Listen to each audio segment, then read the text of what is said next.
Hello students, कल हमने biology में डिस्कस किया था मुखगुआ के जो पार्ट डिस्कस कर रहे थे अपन। और मुखगुआ में अपन ने जीभ, दांत और लार ग्रंथियों की बात की थी। जीभ के लिए बताया था अपन ने, फिर दांतों में दांतों के प्रकार, दांतों की संख्या और दांतों के दांत की संरचना। उसके बाद में अपन ने डिस्कस किया, लार ग्रंथियों के नाम बताए थे और उसमें 3 नाम बताया था अपन स्थिति के अनुसार: कर्णमूल, अधोजीवा और अधोहनु। और एक बताया था अपन ने इंफ्रा ऑर्बिटल लार ग्रंथि, अन्य स्तनधारी जैसे खरगोश, बिल्ली में पाई जाती है लेकिन मनुष्य में नहीं पाई जाती है।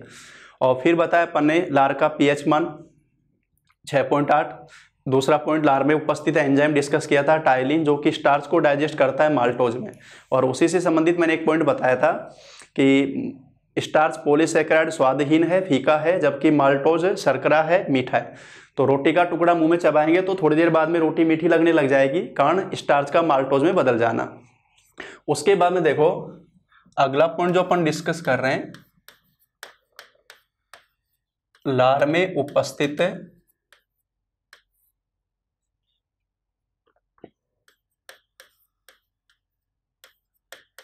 एंटीबैक्टीरियल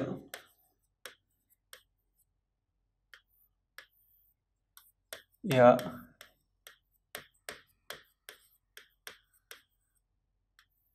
एंटीसेप्टिक पदार्थ। लार में उपस्थित एंटीबैक्टीरियल या एंटीसेप्टिक पदार्थ, और इसका नाम है लाइसोजाइम।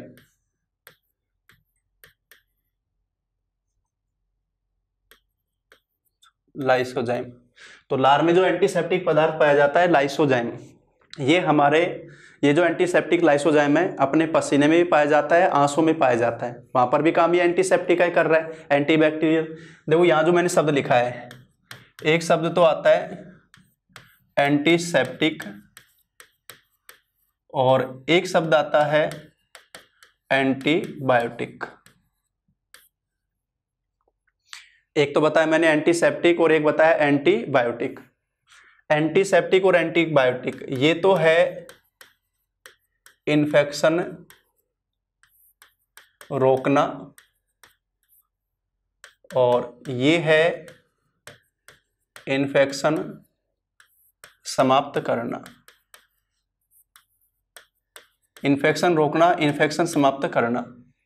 इस पॉइंट को समझो जो मैंने बताया, एंटीसेप्टिक इन्फेक्शन रोकना और एंटीबायोटिक इन्फेक्शन समाप्त करना। इसको एक जनरल एग्जांपल से समझो।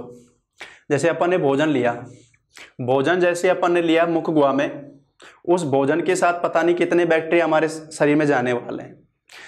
बैक्टीरिया सूक्ष्म जीव हो गया जो सर्वव्यापी है, यानी हर प्रकार के वातावरण में पाया जाता है। एक बैक्टीरिया ऐसा जीव है जो अधिक से अधिकतम टेम्परेचर और न्यूनतम टेम्परेचर पर सब जगह मौजूद है। और पता नहीं एक जल की एक बूंद में 5 करोड़ बैक्टीरिया समाप सकते हैं। एक बूंद में कितने बैक्टीरिया भी? 5 करोड़। और पता नहीं इतना सूक्ष्म आकार इसका होता है, जल की एक बूंद में 5 करोड़ बैक्टीरिया, और पता नहीं कितने अरबों खरबों बिलियन ट्रिलियन बैक्टीरिया तो अपन बॉडी पे लेकर हमेशा साथ में घूमते रहते हैं। आ जाओ हमारे साथ में। और इन बैक्टीरिया का शरीर में प्रवेश करना, जैसे अभी अपन ने बताया, श्वास के माध्यम से, भोजन के माध्यम से, शरीर पर अपने त्वचा घाव के माध्यम से, त्वचा पर घाव के माध्यम से। अभी जैसे मैंने बताया भोजन अपन ने लिया, भोजन के साथ में पता नहीं कितने सारे बैक्टीरिया जाने वाले हैं, लेकिन इनमें से ज्यादातर बैक्टीरिया को मुखगुआ में लार द्वारा ही समाप्त कर दिया जाता है। और वो समाप्त करने का काम कौन कर रहा है भाई? लाइसोजाइम। लाइसोजाइम उनको यहीं रोक रहा है। अब सूक्ष्म आकार है, इसके बावजूद भी बच जाते हैं। यहां से निकलने के बाद में भोजन के साथ पहुंचते हैं ये आमाशय में। मुखगुआ से भोजन निकलने के बाद में किसमें पहुंचेगा? आमाशय में। आमाशय मैंने बताया था जठर ग्रंथि जठररस बनाती है, जठररस में HCl है, वो इनको समाप्त करता है। और HCl द्वारा समाप्त करने के बाद उसके बाद में भी बच जाते हैं। उसके बाद में पहुंचते हैं छोटी आंत में, जहां पाचन कंप्लीट होता है। पाचन के बाद में भोजन का अवशोषण होता है और पचित भोजन के साथ में ये बैक्टीरिया शामिल हो जाते हैं अपने रुधिर तंत्र में। रुधिर में जाते ही इनका सामना किससे होगा? हमारा इम्यूनिटी सिस्टम जो काम करता है, WBC, खासतौर से न्यूट्रोफिल और मोनोसाइट, जो कि भक्षाणु प्रवृत्ति की होती हैं, उनके द्वारा इनको रोका जाता है। फिर भी ये बच जाते हैं और पहुंच जाते हैं हमारे बॉडी ऑर्गन में। बॉडी ऑर्गन में जाकर ये अपनी ग्रोथ करते हैं और जैसे ही बॉडी ऑर्गेन की ग्रोथ होगी बॉडी का टेम्परेचर बढ़ता है। बॉडी का टेम्परेचर बढ़ना जिसको सामान्य भाषा में अपन बोलते हैं फीवर, बुखार। तो बॉडी का टेम्परेचर बढ़ना भी एक क्या है, अपने प्रतिरक्षा तंत्र का ही भाग है, जो कि जैसे ही बॉडी का टेम्परेचर बढ़ेगा बैक्टीरिया की वृद्धि रुकेगी, उसके लिए बॉडी का टेम्परेचर बढ़ता है। बॉडी का टेम्परेचर बढ़ता है उसको अपन फीवर बोलते हैं, शरीर टूटता है। और उसके बाद में अपन जाते हैं डॉक्टर के पास, और डॉक्टर हमें क्या देता है, एंटीबायोटिक। दवाई जो देता है वो एंटीबायोटिक, उससे क्या होगा कि जो बैक्टीरिया बॉडी में पहुंच गए, जो वृद्धि कर रहे हैं, उनको हम समाप्त करेंगे। तो एंटीबायोटिक जो होती है वो बैक्टीरिया के द्वारा तैयार हैं, सूक्ष्म जीव द्वारा तैयार है, जो एक दूसरे के विरुद्ध काम करते हैं। तो एंटीसेप्टिक है बैक्टीरिया या अन्य जो सूक्ष्म जीव हैं उनको बॉडी में प्रवेश करने से रोकना, और एंटीबायोटिक है उन जो प्रवेश कर गए बॉडी के अंदर, जो वृद्धि कर रहे हैं, उनको समाप्त करना। ये दो अलग अलग चीज हो जाते हैं। तो लार में लाइसोजाइम किसका काम कर रहा है भाई, एंटीसेप्टिक का काम कर रहा है, बैक्टीरिया को समाप्त करने का काम करता है, सूक्ष्म जीवों को समाप्त करने का काम करता है। सेम यही काम ये पसीने में और लार में भी करता है, वो चीज जो अपन ने बताई, इस तरह से ये काम कर रहा है। तो ये जो लाइसोजाइम है जो अपन ने बताया, लार में पाया जाता है और पसीने और आंसू में भी पाया जाता है, जो कि एंटीसेप्टिक का काम कर रहा है, बैक्टीरिया को समाप्त करने का काम कर रहा है। अब भोजन में लार मिलने के बाद में वो बिल्कुल लुगदीनुमा हो जाता है, और उस भोजन को अपन निगलते हैं।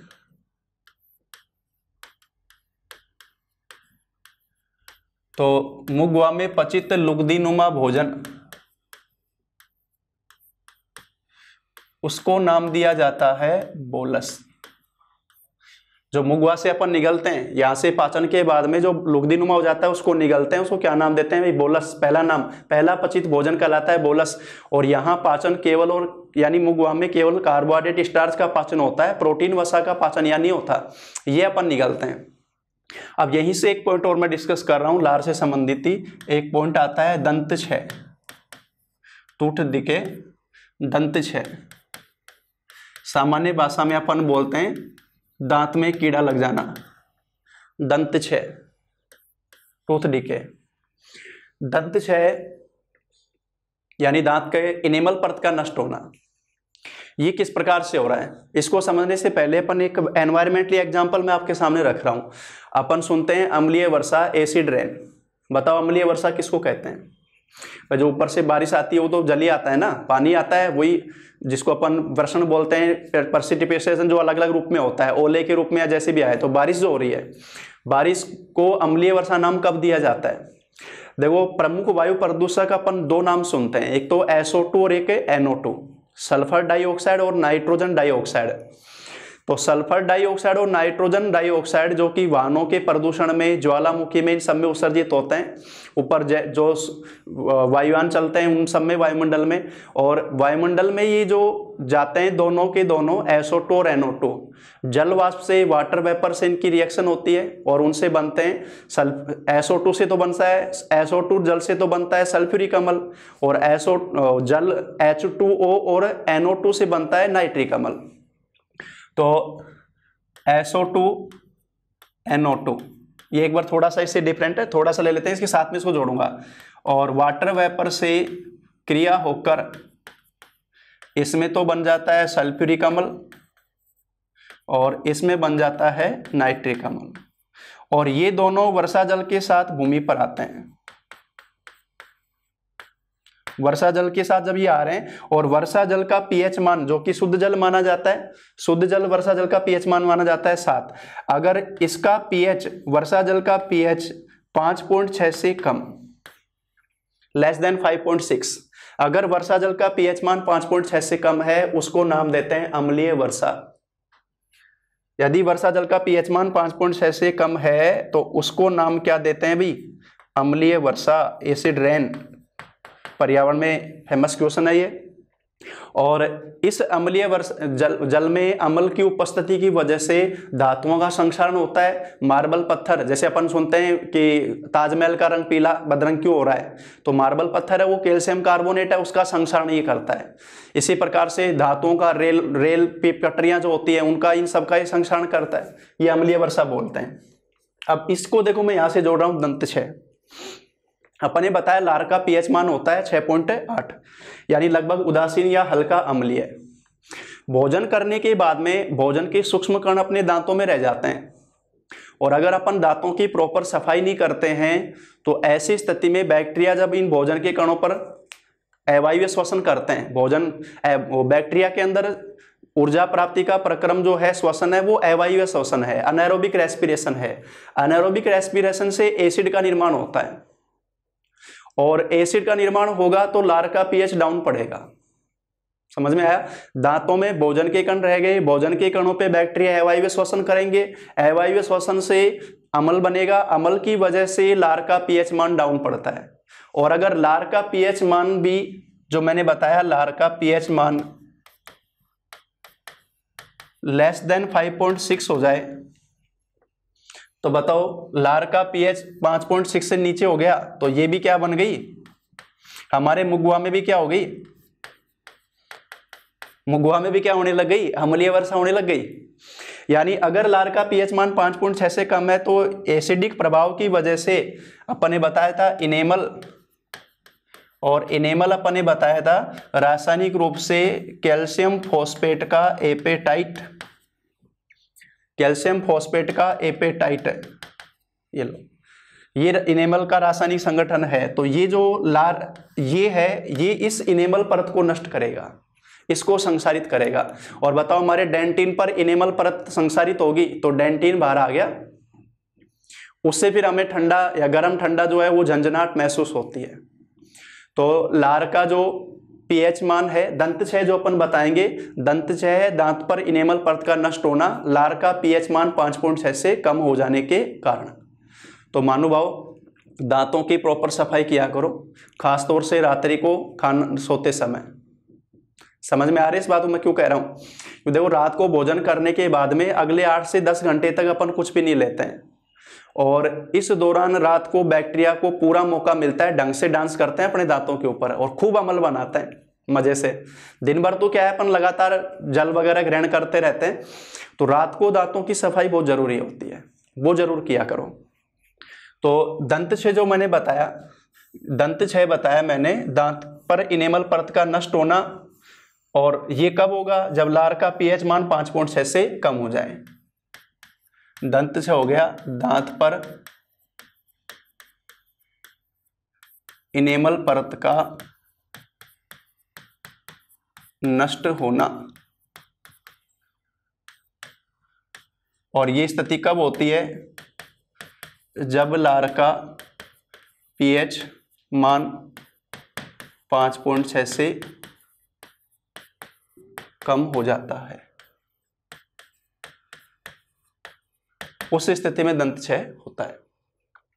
तो अपन जो टूथपेस्ट करते हैं, दांत पे सफाई करते हैं, ध्यान रखना टूथपेस्ट में चारकोल वगैरह यूज किया जाता है, वो एंटी एसिड का काम करता है, प्रति अम्ल का काम करता है, तो लार जो दांतों पर अम्लीय प्रभाव उसको समाप्त करता है।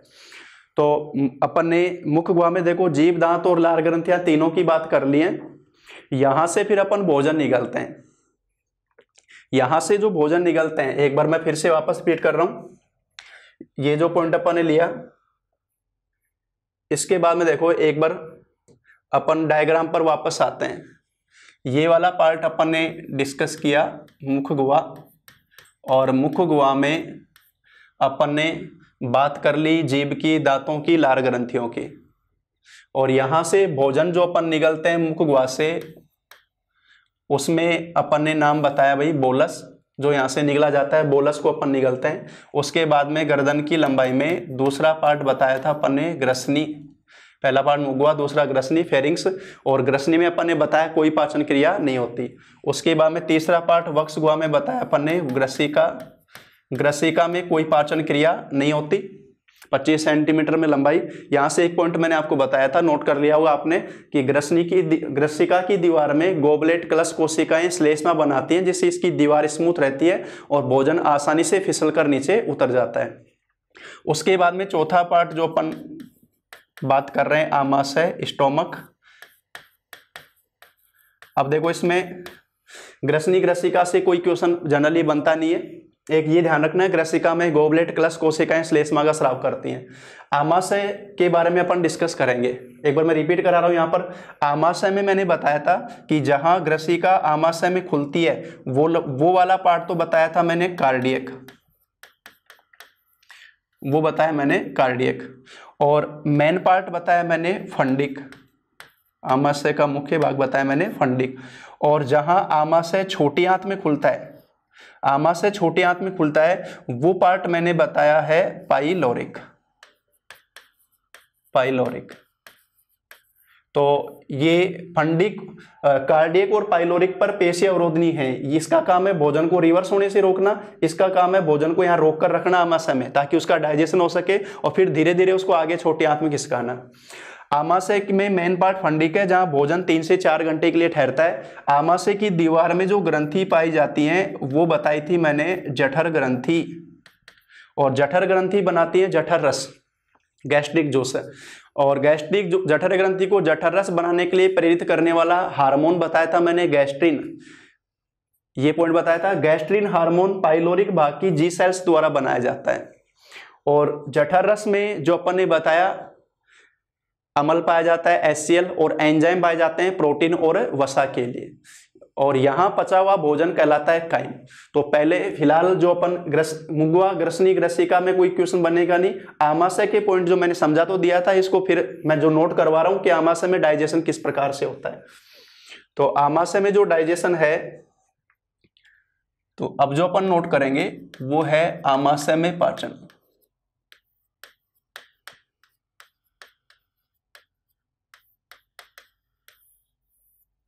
आमाशय में पाचन, सबसे पहली चीज तो पहला पॉइंट जो मैं नोट करवा रहा हूं ये है आहार नाल का सबसे चौड़ा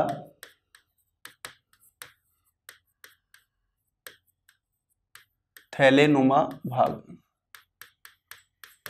आहार नाल का सबसे चौड़ा थैलेनुमा भाग ये होता है, और यहां भोजन का होता है 3 से 4 घंटे संग्रहण।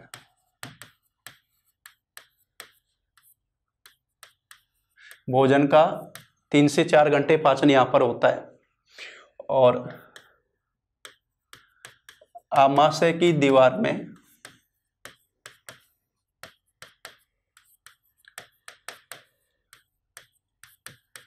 जठर ग्रंथि पाई जाती है।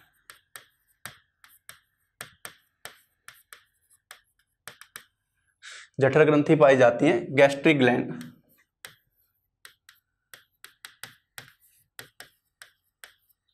गैस्ट्रिक ग्लैंड पाई जाती हैं। और जठर ग्रंथि बनाती हैं भाई जठर रस, जठर रस जिसको बोलते हैं गैस्ट्रिक जूस, जठर रस बनाती हैं।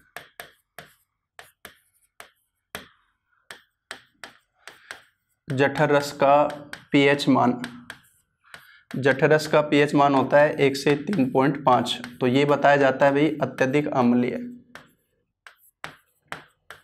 जठर रस जो बताया जाता है मोस्ट एसिडिक, अत्यधिक अम्लीय बताया जाता है। और इसी आधार पे अपन ने कहा था कि आमाशय में भोजन का पाचन किस माध्यम में हो रहा है, अम्लीय माध्यम में हो रहा है। फिर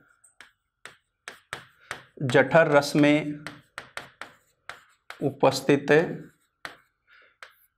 एंजाइम, कि जठर रस में कौन कौन से एंजाइम पाए जाते हैं। तो पहला नाम तो मैंने लिखवाया था पेप्सिन, दूसरा नाम मैंने लिखवाया था रेनिन, और तीसरा नाम मैंने लिखवाया था लाइपेज। ये 3 एंजाइम जठर रस में पाए जाते हैं। रीट में क्वेश्चन पूछा है, ध्यान रखना इसमें सीटेट के अंदर। तो जठर रस में 3 एंजाइम है, पेप्सिन, रेनिन और लाइपेज। पेप्सिन, रेनिन दोनों प्रोटीन के पाचन से संबंधित हैं, और लाइपेज वसा के पाचन से संबंधित है, लिपिड के पाचन से संबंधित है। ये जो एंजाइम है, देखो पहला बताया मैंने, ये आमाशय में आर्नल का सबसे चौड़ा भाग है, 3 से 4 घंटे यहाँ पाचन होता है। इसमें जठर ग्रंथि पाई जाती है, जठर ग्रंथि, जठर रस का पीएच मान, और फिर जठर रस में एंजाइम कौन कौन से पाए जा रहे हैं, और फिर जठर रस में उपस्थित अम्ल, पीएच मान जो अपन ने बताया वो चलो इसमें अलग दिखा दूं। पहले अपन एंजाइम की बात कर रहे हैं कि जठरस में जो तीनों एंजाइम पाए जा रहे हैं वो तीनों एंजाइम किस तरह से काम करते हैं, ये नोट कर लिया आपने। आगे देखो,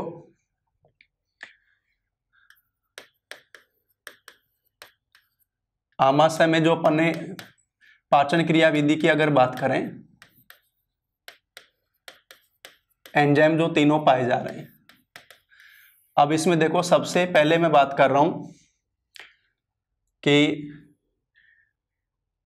पेप्सिन और रेनिन एंजाइम दो अपन ने बताए जो कि प्रोटीन के पाचन से संबंधित हैं। पेप्सिन एंजाइम निष्क्रिय रूप में पाया जाता है और पेप्सिन का निष्क्रिय रूप कहलाता है पेप्सिनोजन, ये है निष्क्रिय।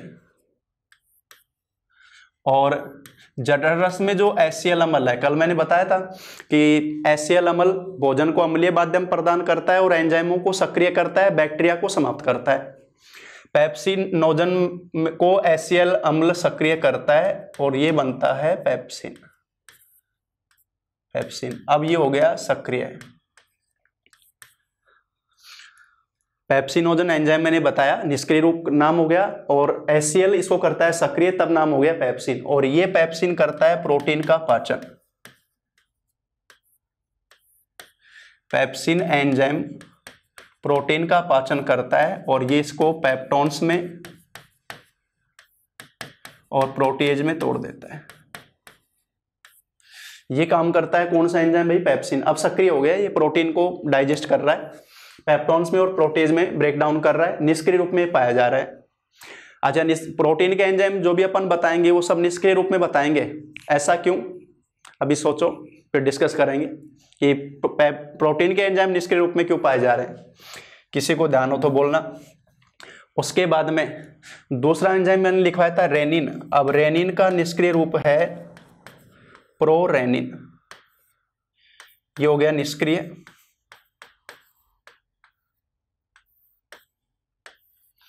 और वही HCl इसको एक्टिव करेगा और अब हो जाएगा ये रेनिन, यानी अब हो गया ये सक्रिय। अब ये सक्रिय हो गया, रेनिन जो हो गया। और रेनिन एंजाइम क्या काम करता है? ये दूध प्रोटीन को स्कंदित करता है। दूध में जो प्रोटीन है उसको स्कंदित करता है, एक तरह से सामान्य रूप में बोलेंगे अपन गाढ़ा करता है। तो रेनिन एंजाइम दूध प्रोटीन के पाचन में सहायक है। पाचन तो पेप्सिन ही करेगा, लेकिन ये उसको स्कंदित करता है। देखो, दूध तरल आहार है, फ्लूइड है, लिक्विड है, दूध तरल आहार है, तो दूध तरल है तो आमाशय में जल्दी से रुकेगा नहीं, इसलिए उसको गाढ़ा करना जरूरी है ताकि उसमें उपस्थित प्रोटीन का डाइजेशन हो सके। और उसको गाढ़ा करना ही स्कंदित करने का काम रेनिन काम करता है। तो दूध में जो प्रोटीन पाया जाता है केसिनोजन, ध्यान रखना ये क्वेश्चन ऐसे ही बनता है। मिल्क प्रोटीन, दूध में कौन सा प्रोटीन पाया जाता है? तो नाम बताओगे आप, केसिनोजन, मिल्क प्रोटीन। और रेनिन एंजाइम केसिनोजन को कन्वर्ट करता है केसिन में, और ये केसिन बोलते हैं भाई स्कंदित प्रोटीन, ये स्कंदित प्रोटीन बोला जाता है। तो दूध में पाया जाने वाला प्रोटीन केसिनोजन, जिसको केसिन में कन्वर्ट करने का काम कौन करता है? रेनिन। और ये केसिन कैल्शियम पैराकेसिनेट में चेंज होता है और उस पे फिर डाइजेशन का काम वही कौन करता है? पेप्सिन। तो डाइजेशन तो प्रोटीन का पाचन यहाँ पर कौन कर रहा है भाई? पेप्सिन एंजाइम ही कर रहा है। रेनिन केवल दूध प्रोटीन का स्कंदन करने का काम करता है। ये तो दोनों मैंने लिखवाए जो कि प्रोटीन के पाचन से संबंधित हैं, दोनों निष्क्रिय रूप में जो यहाँ पर बताया मैंने। देखो, प्रोटीन के जो मैं भी पूछ रहा था, प्रोटीन के एंजाइम निष्क्रिय रूप में क्यों पाए जाते हैं?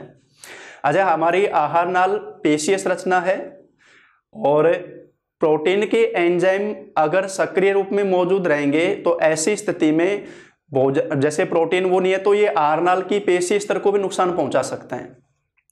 समझ रहे हो भाई? उसको तो प्रोटीन, पेशियां किसकी बनी होती है? मसल्स जो हैं वो सारी प्रोटीन की बनी हुई होती हैं, तो वो एंजाइम आमाशय के पेशीय स्तर को भी नुकसान पहुंचाएंगे। तो इनको ये निष्क्रिय रूप में होते हैं, जब ये पाचन क्रिया होती है तभी ये सक्रिय होते हैं ताकि भोजन में जो प्रोटीन है उसका डाइजेशन कर सके। तीसरा जो एंजाइम लिखवाया था अपन ने, वो लिखवाया था अपन ने लाइपेज। Lipase enzyme. और लाइपेज जो एंजाइम है वो डाइजेशन करता है लिपिड का डाइजेशन करता है। लिपिड अपन बोलते हैं भाई वसा को डाइजेस्ट करेगा। लिपिड के आधार पे नाम आ गया लाइपेज। लिपिड को तोड़ना, ब्रेक डाउन करना, लाइपेज। और लिपिड का जब डाइजेशन होता है तो ये दो रूप में टूटता है, एक तो फैटी एसिड मुख्य रूप से वसीय अम्ल, और साथ में बनता है ग्लिसरॉल। ग्लिसरॉल क्या है भाई, केमिस्ट्री में डिस्कस करेंगे अपन। ग्लिसरॉल अल्कोहल है, 1 2 3 ट्राईओल बोला जाता है इसको, अल्कोहल है। वसीय अम्ल मेन प्रोडक्ट, मुख्य उत्पाद, मेन प्रोडक्ट हो गया, जबकि ग्लिसरॉल हो गया को प्रोडक्ट, सह उत्पाद। और ये क्वेश्चन भी अपने पूछा हुआ है और कंपटीशनों में सभी में लगभग बार बार पूछा हुआ क्वेश्चन है कि वसा के पाचन से प्राप्त सह उत्पाद। साबुन निर्माण में पढ़ते हैं अपन, साबुन निर्माण क्रिया से प्राप्त सह उत्पाद। भाई साबुन भी तो वसीय अम्लों से तो बनाए जाते हैं, वहां पर भी सह उत्पाद क्या लिखा जाता है भाई, ग्लिसरॉल बनाया जाता है। तो वसा का पाचन, लिपिड का पाचन किया लाइपेज एंजाइम ने, वसीय अम्ल मुख्य उत्पाद बना, ग्लिसरॉल बना सह उत्पाद। ये हुआ लिपिड का डाइजेशन। और यहां से अपने को जो मेन पॉइंट ध्यान रखना है, जो मैंने आपको बताया था कि आमाशय में कार्बोहाइड्रेट का डाइजेशन नहीं होता। आमाशय में कार्बोहाइड्रेट का पाचन नहीं होता है या रुक जाता है। आमाशय में कार्बोहाइड्रेट का डाइजेशन, पीएच एकदम से डाउन पड़ा तो वो रुक गया। तो यहाँ पाचन मेनली जो होता है वो प्रोटीन का और कुछ मात्रा में लिपिड का। लिपिड का मेन पाचन या नहीं होता, लेकिन कुछ मात्रा में मेन पाचन प्रोटीन का, कुछ मात्रा में लिपिड का, और कार्बोहाइड्रेट का पाचन या नहीं होता। और आमाशय में पचित भोजन, उसको नाम देते हैं भाई काइम। तो काइम क्या कहलाता है, काइम कहलाता है आमाशय में पचित भोजन। आमाशय में पचे हुए भोजन को नाम दिया जाता है काइम, जो कि अत्यधिक अम्लीय होता है। बताओ मुख में जो अपन ने निकला था वहां से डाइजेशन करने के बाद में उसको नाम दिया था अपन ने बोलस, और यहाँ डाइजेशन, आमाशय में डाइजेशन कंप्लीट होने के बाद में नाम क्या दिया जाता है, काइम, जिसको अपन आगे निकलते हैं। और फिर कल अपन ने एक डिस्कस किया था, एक बार वापस से रिपीट कर रहा हूं। आमाशय में पाचन क्रिया विधि, 3 एंजाइम बताए मैंने। पेप्सिनोजन निष्क्रिय रूप में पेप्सिन का एसीएल सक्रिय करेगा, प्रोरेनिन निष्क्रिय रूप में एसीएल सक्रिय करेगा रेनिन। पेप्सिन मेन प्रोटीन पाचन है यहाँ पर, रेनिन दूध के प्रोटीन के पाचन में सहायक है। तीसरा लाइपेज एंजाइम जो लिपिड को डाइजेस्ट करता है और इस तरह से ब्रेक डाउन करता है। कार्बोहाइड्रेट का पाचन आमाशय में होता नहीं है, और यहाँ पचा हुआ भोजन क्या कहलाता है, काइम कहलाता है, जो कि अत्यधिक अम्लीय होता है। कल अपन ने आमाशय में पाचन से संबंधित डिसऑर्डर बताया था भाई, एसिडिटी गैस जो बोल रहे थे, जिसमें मैंने बताया था अम्ल का अति उत्पादन। और इसी में एक पॉइंट अपन ने बताया था सीने में जलन, हार्ट बर्न, जो मैंने बताया था HCl एसिड का ग्रसिका की दीवार पर जलन उत्पन्न करना। एसिडिटी होने का मेन कारण मैंने बताया था मॉर्निंग टाइम में खाली पेट रहना और एक भोजन का टाइम टेबल फिक्स नहीं होना, एक बार में अत्यधिक मात्रा में भोजन करना, ये सारे एसिडिटी क्यों बनते हैं। अब एसिडिटी जो होती है उसको समाप्त करने के लिए जो रसायन अपन यूज करते हैं, पिछले एग्जाम में अपने रीट में सीटेट में पूछा है, तो ध्यान रखना। केमिस्ट्री में अपन रिएक्शन पढ़ते हैं न्यूट्रलाइजेशन, उदासीनीकरण। अब उदासीनीकरण का मतलब है अम्ल और क्षार एक दूसरे के प्रभाव को समाप्त करते हैं। आमाशय में एसिडिटी गैस अपन बोल रहे हैं अम्ल का अति उत्पादन, यानी अम्ल के प्रभाव को कम करने के लिए अपन पदार्थ यूज करेंगे, वो केमिकल अम्ल के प्रभाव को खत्म करेंगे तो एंटी एसिड कहलाएंगे, प्रति अम्ल कहलाएंगे। और डेफिनेटली वो कौन सी प्रकृति के होंगे, ऑब्वियसली क्षारीय, एल्काइलिन नेचर के होंगे, क्योंकि उदासीकरण कब तभी तो होगा, अम्ल का प्रभाव समाप्त करने का मतलब है उदासीनीकरण, और उदासीनीकरण कब होता है, अम्ल और क्षार की क्रिया से। तो हमारे आमाशय के अंदर एंटी एसिड जो यूज करते हैं, आमाशय में अम्लीयता, एसिडिटी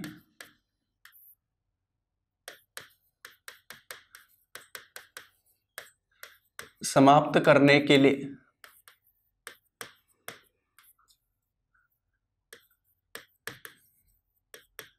के लिए प्रयुक्त प्रति अम्ल जिनको अपन बोलेंगे एंटी एसिड। उसमें देखो एक तो नाम आता है जिसको सामान्य नाम देते हैं मिल्क ऑफ मैग्नीशिया। जानते हो तो डॉक्टर अगर पेट वाली समस्या रहती है तो डॉक्टर अपने को एक दवाई जो देता है गुलाबी गुलाबी कलर में, देखते हो जो लिक्विड जो रहता है गाढ़ा गाढ़ा, मिल्क ऑफ मैग्नीशिया, जिसका रासायनिक फॉर्मूला होता है MgOH2 और रासायनिक रूप से इसको बोलेंगे मैग्नीशियम हाइड्रोक्साइड। तो मिल्क ऑफ मैग्नीशिया एंटी से, क्योंकि ये क्षारीय प्रकृति का है, दुर्बल क्षार है, ये वीक एसिड है, अम्ल के प्रभाव को समाप्त करेगा। एक यूज करते हैं बेकिंग सोडा या मीठा सोडा जो बोलते हैं अपन, और ये तो पता होगा भाई सोडियम बाइकार्बोनेट या सोडियम हाइड्रोजन कार्बोनेट जो बोला जाता है, ये एंटी एसिड के रूप में यूज करते हैं सामान्य रूप से पेट की अम्लीयता को दूर करने के लिए। इनोऑन एसिडिटी गोन, इनोऑन एसिडिटी गोन क्या है भाई? इनो फ्रूट साल्ट जो है सोडियम बाइकार्बोनेट है वो। इसी तरह से अपन जो दो नाम बताए मैंने, एक मिल्क ऑफ मैग्नीशिया, एक बेकिंग सोडा, तो ये अभी ये कई बार पूछा जाता है एंटी एसिड के रूप में जो यूज करते हैं हमारे स्टोमक में एसिडिटी के प्रभाव को समाप्त करने के लिए, वो ये पदार्थ दोनों यूज किए जाते हैं।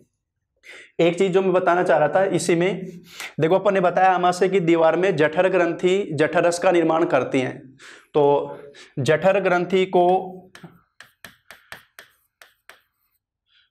ग्रंथियों को प्रेरित करने वाला हार्मोन बता दिया मैंने, जठर ग्रंथियों को प्रेरित करने वाला हार्मोन, तो नाम किसका आएगा भाई? गैस्ट्रिन। अब देखो ये इसी तरह से याद रखोगे इनको, gastric gland, gastric juice, gastrin hormone, gastrin hormone. और इस हार्मोन का जो निर्माण है वो निर्माण होता है जी सेल्स के द्वारा, जो कि आमाशय के पाइलोरिक भाग में पाई जाती हैं। आमाशय के पाइलोरिक भाग की जी सेल्स के द्वारा गैस्ट्रिन हार्मोन बनता है जो जठर ग्रंथियों को जठर रस बनाने के लिए प्रेरित करता है। और इस जठर रस में,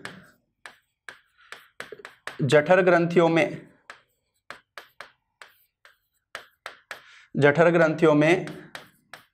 HCl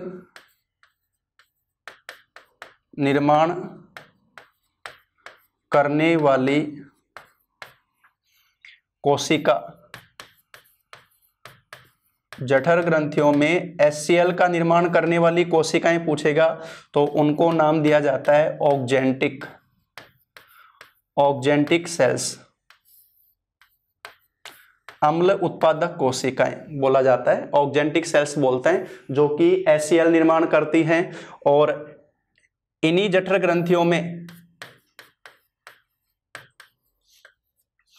ग्रंथियों में एंजाइम का निर्माण होता है, उनको बोला जाता है चीफ सेल्स, मुख्य कोशिकाओं के द्वारा। तो जठर ग्रंथियों में दो चीज बताया अपन ने, HCl अम्ल और एंजाइम। HCl अम्ल जो बन रहा है वो ऑक्जेंटिक सेल्स के द्वारा, अम्ल उत्पादक कोशिकाओं द्वारा, और जो एंजाइम बन रहे हैं वो चीफ सेल्स के द्वारा, मुख्य कोशिकाओं के द्वारा। तो ये जो अपन ने बताया ये सारा डिस्कशन किया है अपन ने स्टोमक के लिए, स्टोमक में जो अपना जो पूरा डाइजेशन हो रहा है उसके बारे में अपन ने सारा डिस्कस किया। इसके बाद में अपन आगे बढ़ेंगे, आमाशय के बाद में अगला जो पार्ट है छोटी आंत। यहां तक का मैंने डायग्राम में भी डिस्कस कर लिया था, छोटी आंत, उसके बाद में बड़ी आंत, यहां जो आगे का प्रोसेस है वो अपन डिस्कस करेंगे। तो यहां तक अपन ने सबने नोट कर लिया। इसके बाद में देखो वापस से एक बार अपन डायग्राम पे चल रहे हैं, और डायग्राम में देखो अपन ने, मैंने बताया था कि आमाशय तक का जो अपन ने डिस्कशन किया था, आमाशय के बाद में अपन आ रहे हैं छोटी आंत। छोटी आंत की बात अब करेंगे, ये देखो ये जो एरो ये वाला आ रहा है, और ये जो ये भी इसमें जो सारी लिपटी हुई पड़ी है, इसको मैं यहां से ये करके दिखा रहा हूं, स्मॉल इंटेस्टाइन, छोटी आंत्र, छोटी आंत्र। और छोटी आंत में देखो नाम, जैसे मैंने बताया था, इसका नाम तो छोटी आंत है लेकिन लंबाई है सबसे ज्यादा। पूरी आरनाल बताई थी अपन ने 6 to 9 मीटर, उसमें से 4.5 to 6 मीटर जो होती है वो तो छोटी आंत ही होती है, यानी लगभग 2/3 भाग इसका यही होती है, छोटी आंत जो होती है। छोटी आंत के 3 पार्ट होते हैं। पहला पार्ट होता है ग्रहणी, जो आमाशय और छोटी आंत का सबसे पहला पार्ट हो गया ग्रहणी। दूसरा मध्यांतर और तीसरा शेषांत्र। मैं यहां लिख देता हूं, ग्रहणी डुडेनम, मध्यांतर जुजेनम, और तीसरा शेषांत्र या क्षुद्रांत्र जिसको बोलते हैं इलियम। ग्रहणी, डुडेनम, मध्यांतर जुजेनम, और ये हो गया भाई इलियम। शेषांत्र या क्षुद्रांत्र हो गया इलियम। ये छोटी आंत के 3 भाग होते हैं। ग्रहणी पहला पार्ट होता है। आमाशय में जो पचित भोजन है काइम, वो जाएगा ग्रहणी के अंदर। यहां ग्रहणी के अंदर जो आएगा वो आमाशय से पचित हुआ भोजन काइम आएगा, काइम जो आएगा। और यहां से एक बार इसको मैं, आमाशय से काइम जो आएगा छोटी आंत में, वो पहले किस पार्ट में आएगा भी, ग्रहणी के अंदर आएगा। और ग्रहणी के अंदर देखो 2 ग्रंथियां खुलती हैं। एक तो ये जो अपने को दिख रही है यहां पर, ये जो ग्रंथि है ना, इसको नाम दिया जाता है, ये जो ग्रंथि अपने पाई जा रही है यकृत ग्रंथि, इंग्लिश में बोलते हैं इसको लीवर। एक नाम अपन सुनते हैं जिगर। जिगर कौन है भाई? तो हमारे शरीर की सबसे बड़ी ग्रंथि यकृत ग्रंथि, जो कि 1500 ग्राम इसका वजन होता है। अपना जिगर होता है 1.5 किलो का। तो यकृत ग्रंथि हमारे शरीर की सबसे बड़ी ग्रंथि है, जो कहाँ सिचुएटेड है बताओ? आमाशय से ऊपर और डायफ्राम से नीचे, दाईं तरफ जो बताते हैं अपन। देखो बोर्ड पे इस तरह से स्थिति आएगी भाई, ये बोर्ड में अपन ऐसे पढ़ते हैं बाएं से दाएं, लेकिन अपन फ्रंट में इस तरह से ले रहे हैं, तो ये दाईं स्थिति है। अपनी स्थिति देखें तो हमारे शरीर में देहगुहा में डायफ्राम से नीचे दाईं तरफ, आमाशय से ऊपर लीवर पाया जाता है। और लीवर में बनता है पित्रस। लीवर में जो बन रहा है ना, वो पित्रस बन रहा है। लीवर में जो पित्रस बनता है, बाइल जूस पित्रस जो बोल रहे हैं, वो देखो 2 तरह से क्वेश्चन आता है कि पित्रस का निर्माण कहाँ होता है, तो आप नाम दोगे लीवर, यकृत ग्रंथि। एक आता है पित्रस का संचय कहाँ होता है, कि पित्रस स्टोर कहाँ होता है, तब नाम आता है ये जो इसके साथ में दिखा रखा है अपन ने, इसको नाम देते हैं गाल ब्लेडर। नाम सुनाओ तो पित्ताशय, गाल ब्लेडर सुना है नाम?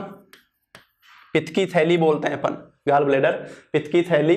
और इसके अंदर पित्रस का संचय होता है। अब ध्यान रखना, मैंने बताया पित्रस का निर्माण कहाँ होता है, तो क्या बताओगे? लीवर, यकृत ग्रंथि। पित्रस का संचय कहाँ होता है, तो बताओगे पित्ताशय, गाल ब्लेडर।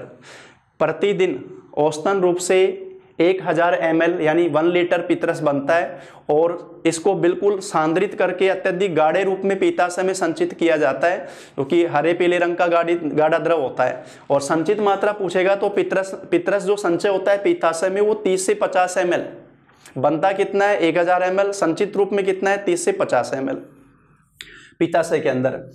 पित्रस जो आता है वो पित्त वाहिनी के द्वारा, बाइल जो यहाँ से, ये इसके नीचे से फिर आ रही है, ग्रहणी में आकर पित्त वाहिनी खुलती है। बाइल डक्ट जो है पित्त वाहिनी, वो ग्रहणी में आकर खुलती है। तो हमारे देखो लीवर और दूसरी पाचन ग्रंथि में लिख रहा हूं अग्नाशय, पैनक्रियाज। लीवर और पैनक्रियाज, यहां से तो आता है पित्रस, बाइल जूस, और यहां से आता है अग्नाशयी रस। और ये दोनों के दोनों एक ही ट्यूब से, दोनों मिलकर एक ही ट्यूब बनती है, दोनों एक ही ट्यूब से मिलकर खुलते हैं इसमें आकर ग्रहणी के अंदर। और ग्रहणी में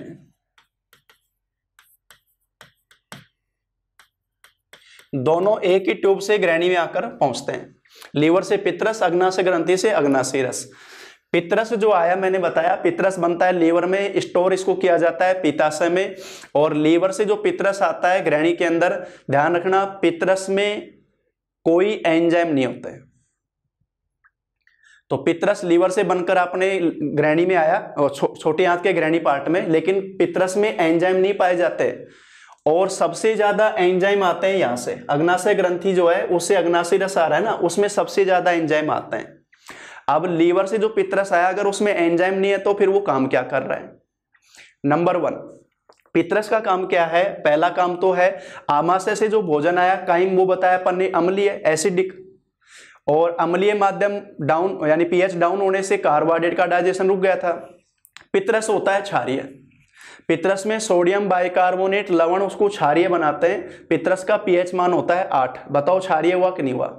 तो 8.0 पित्रस का जो माना जाता है पित्रस का पीएच मान। और पित्रस अपने छोटे आंत की ग्रहणी में आमाशय से जो अम्लीय माध्यम में काइम जो आया उसको क्या कर देगा? क्षार मिलने से बताओ उसका उदासीनीकरण होगा कि नहीं होगा? यानी वो उसके अम्लीय प्रभाव को समाप्त करेगा, उससे कार्बोहाइड्रेट का डाइजेशन शुरू हो पाएगा। और दूसरा काम पित्रस में ही पाए जाते हैं सोडियम ग्लाइकोलेट लवण, जैसे मैं एक एग्जांपल नाम ले रहा हूं, सोडियम बाइकार्बोनेट बताया मैंने, पित्रस में वो उसको क्षारीय बना रहा है।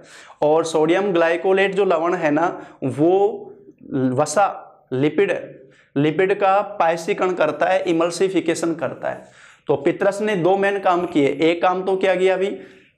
काइम के अम्लीय प्रभाव को समाप्त करना, और दूसरा जो वसा है उसका पायसीकरण करना, इमल्सिफिकेशन करना। अब यहां मैंने जो बोला है पायसीकरण, ये पायसीकरण क्या है उसको समझो। देखो तो मैंने बताया लीवर से पित्रस अग्नाशय ग्रंथि से अग्नाशय रस दोनों ग्रैनी में आकर खुलते हैं। इसमें कोई एंजाइम नहीं है, इसमें सबसे ज्यादा एंजाइम है। अब सबसे ज्यादा एंजाइम आ रहे हैं तो डेफिनेटली सबसे ज्यादा पाचन क्रिया यहां होगी। तो ध्यान रखना, अगर क्वेश्चन आता है आहार नाल के किस भाग में सबसे ज्यादा पाचन क्रिया होती है? छोटी आंत में। और अगर उसमें भी अलग डिवाइड करके दे, क्योंकि छोटी आंत के 3 पार्ट बताए मैंने, ग्रैणी, मध्यांत्र, शेषांत्र, तो उसमें भी सबसे ज्यादा डाइजेशन किस में हो रहा है? अभी ग्रैणी के अंदर हो रहा है, जहां सबसे ज्यादा एंजाइम आ रहे हैं अग्नाशय रस के द्वारा। पित्रस का पीएच 8.0 और अग्नाशय रस का पीएच होता है 8.5। पित्रस का काम मैंने क्या बताया? काइम के अम्लीय प्रभाव को समाप्त करना, वसा का पायसीकरण करना, पायसीकरण अभी बता रहा हूं मैं आपको। और दूसरा ये अग्नाशय रस में सबसे ज्यादा एंजाइम है जो यहाँ डाइजेशन करेंगे। अब ध्यान दो, अपन ने बताया मेन पाचन होता है 3 कार्बनिक पदार्थ का। नंबर 1 कार्बोहाइड्रेट, नंबर 2 प्रोटीन और नंबर 3 वसा। अगर मैं आपसे पूछूं प्रोटीन, कार्बोहाइड्रेट और वसा, लिपिड, इन तीनों में सबसे हार्ड डाइजेशन किसका होता है? यानी सबसे ज्यादा किसके डाइजेशन में समय लगता है? तो नाम आएगा वसा का, लिपिड का। क्योंकि लिपिड के होते हैं लार्ज मॉलिक्यूल, बड़े मॉलिक्यूल होते हैं, तो उसका डाइजेशन होने में समय लगता है। जितना स्मॉल मॉलिक्यूल होगा उतना ही सरफेस एरिया बढ़ेगा, सरफेस एरिया बढ़ेगा तो एंजाइम अपना काम आसानी से कर पाएंगे। वसा के बड़े अणु होते हैं तो सरफेस एरिया कम रह पाता है, एंजाइम उसका डाइजेशन प्रॉपर नहीं कर पा रहे। यानी जैसे मैं बताऊं आपको कि ये चीजें अपन नोट कराएंगे सारी। वसा के बड़े अणु, अब बड़े अणु है तो एंजाइम प्रॉपर काम नहीं कर रहा। पायसीकरण का मतलब क्या होता है? ब्रेक डाउन करना। जो इमल्सिफिकेशन है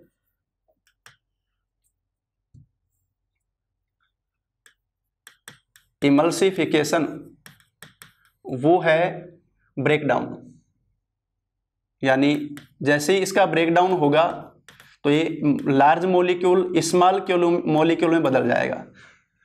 तो बताओ सरफेस एरिया बढ़ा कि नहीं बढ़ा? बड़े अणु छोटे अणु के रूप में टूट गए, बड़े अणु छोटे अणु के रूप में टूट गए, और बड़े अणु जब छोटे रूप में टूटेंगे तो सरफेस एरिया बढ़ा, एंजाइमों को अपना काम आसानी से, एंजाइम अपना काम आसानी से कर पाएंगे। इसी को बोलते हैं पायसीकरण।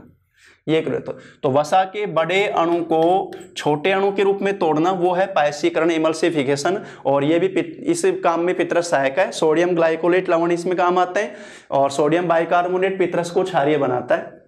ये चीज मैंने जो बताई। पित्रस बताओ बना कहां पर? लीवर में। स्टोर किस में होता है? पित्ताशय के अंदर। और बनता है पर डे 1000 ml औसतन रूप से। स्टोरेज मात्रा बताई अपन ने 330 से 50 ml। और ये ग्रहणी में आते हैं दोनों, एक ही ट्यूब से दोनों खुलते हैं, पित्रस लीवर से और अग्नाशय ग्रंथि से अग्नाशय रस। ये अग्नाशय ग्रंथि स्थित है, देखो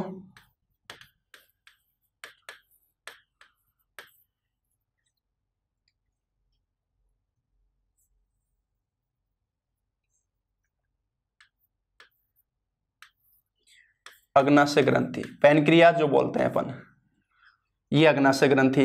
तो लीवर तो है आमाशय से ऊपर और अग्नाशय ग्रंथि है आमाशय और ग्रहणी के बीच का जो मध्य पार्ट है उसके अंदर स्थित है, उसके मध्य अवकाश में स्थित है, स्पेस में, वो अग्नाशय ग्रंथि।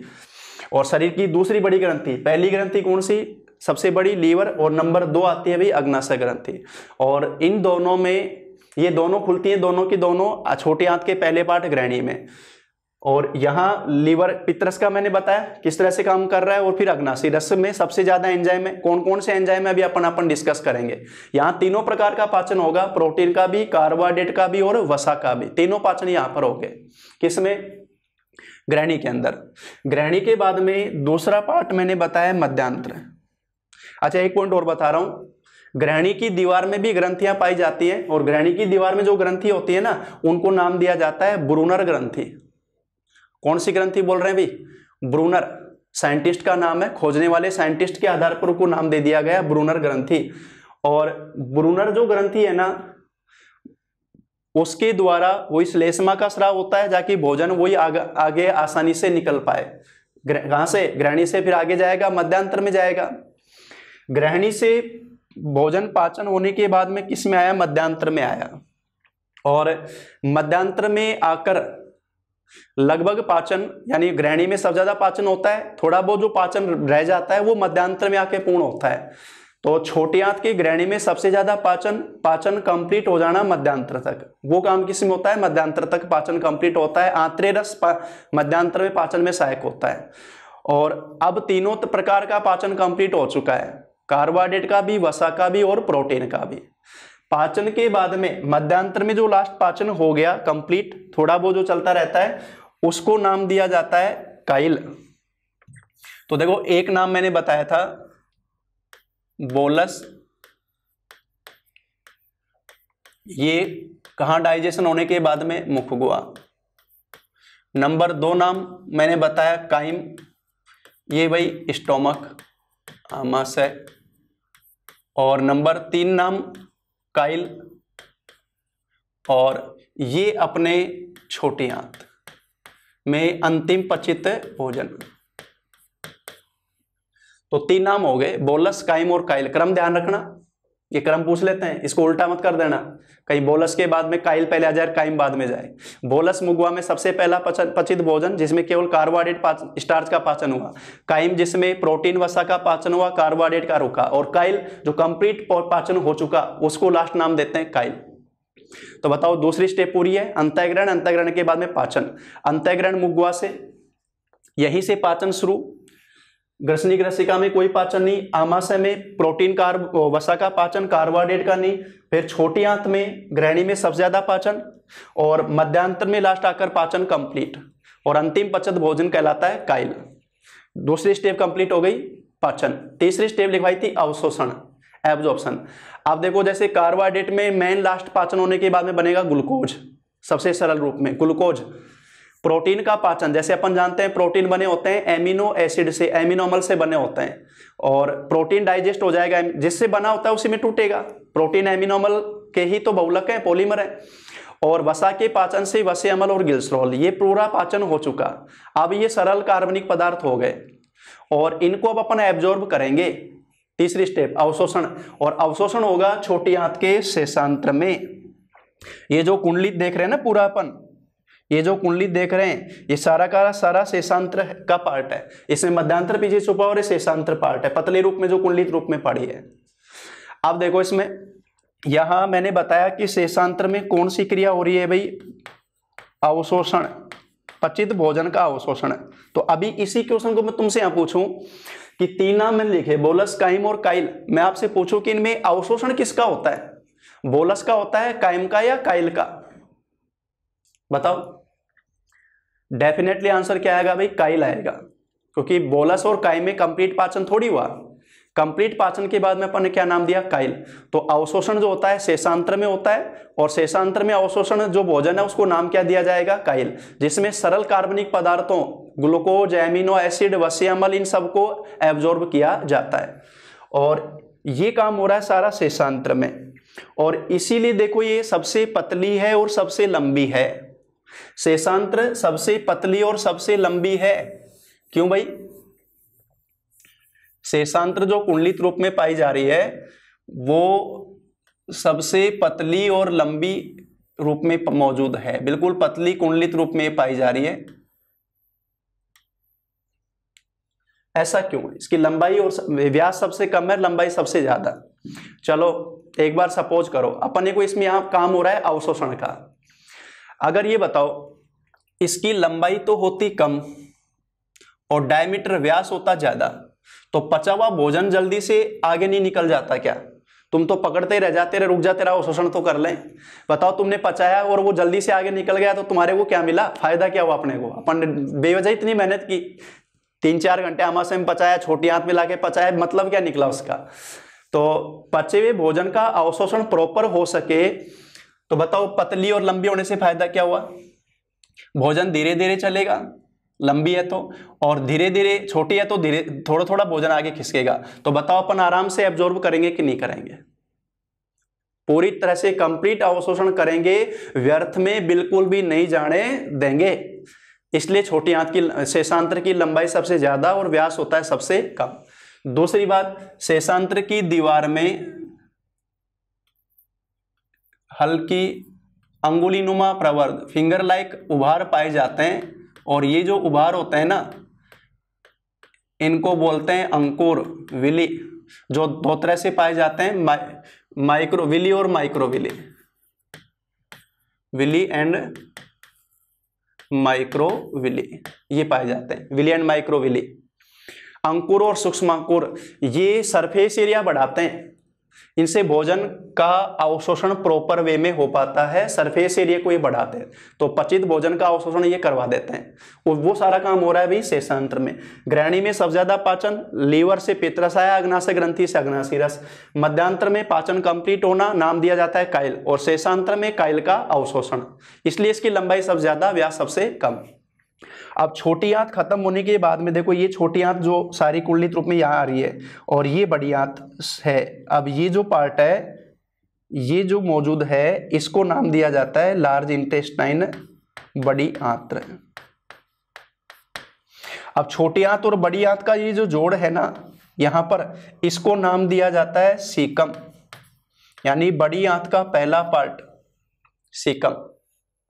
बड़ी आंत का पहला पार्ट है सीकम, जहां छोटी आंत और बड़ी आंत का जोड़ जो बता रहे, और इस पे ये जो उभार पाया जा रहा है बड़ी आंत पे, ये जो उभार दिखा रहे हैं अपन, इसको नाम दिया जाता है अपेंडिक्स।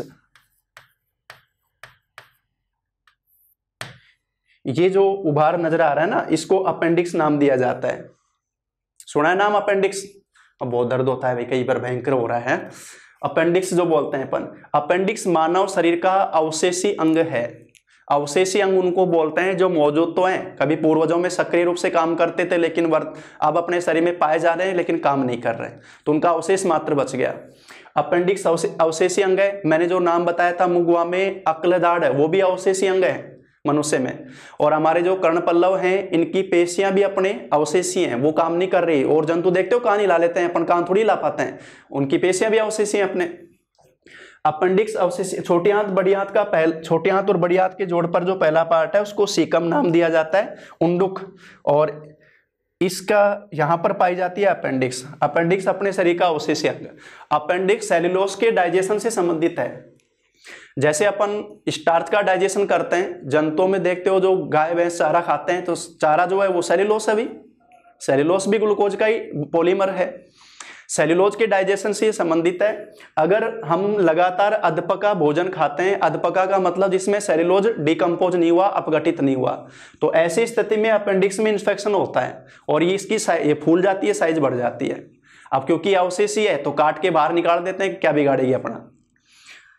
और तो ये तो सीकम, और ये जो शेष पार्ट होता है ना बड़ी आंत का, ये जो शेष पार्ट है इसको नाम दिया जाता है कोलन। तो बड़ी आंत के दो पार्ट हो गए, पहला पार्ट तो हो गया सीकम और दूसरा पार्ट हो गया कोलन।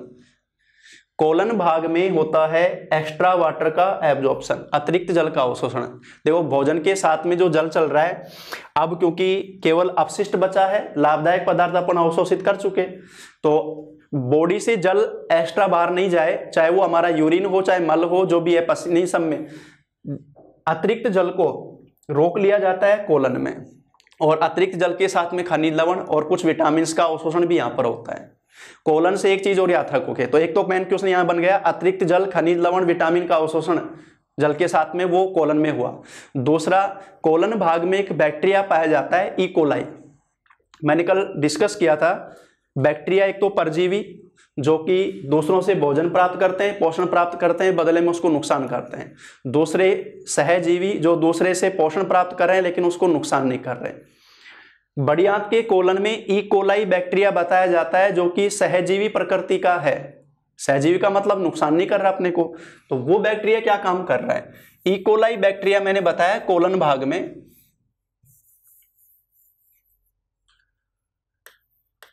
बड़ी आंत के कोलन में ई कोलाई बैक्टीरिया, और ये ई कोलाई बैक्टीरिया सहजीवी रूप में पाया जा रहा है। कोलन में सहजीवी रूप में पाया जा रहा है। बताओ कोलन में अपने क्या है? अपशिष्ट तो है, और ये हमारे अपशिष्ट से भोजन प्राप्त कर रहा है, उससे हमारे को क्या नुकसान है अभी? तो लेकिन बदले में अपने को क्या कर रहा है वो? देखो कितना इंपॉर्टेंट काम कर रहा है, क्या बना रहा है? विटामिन के। तो ध्यान रखना, बड़ी आंत के कोलन में ई कोलाई बैक्टीरिया द्वारा विटामिन के का संश्लेषण होता है।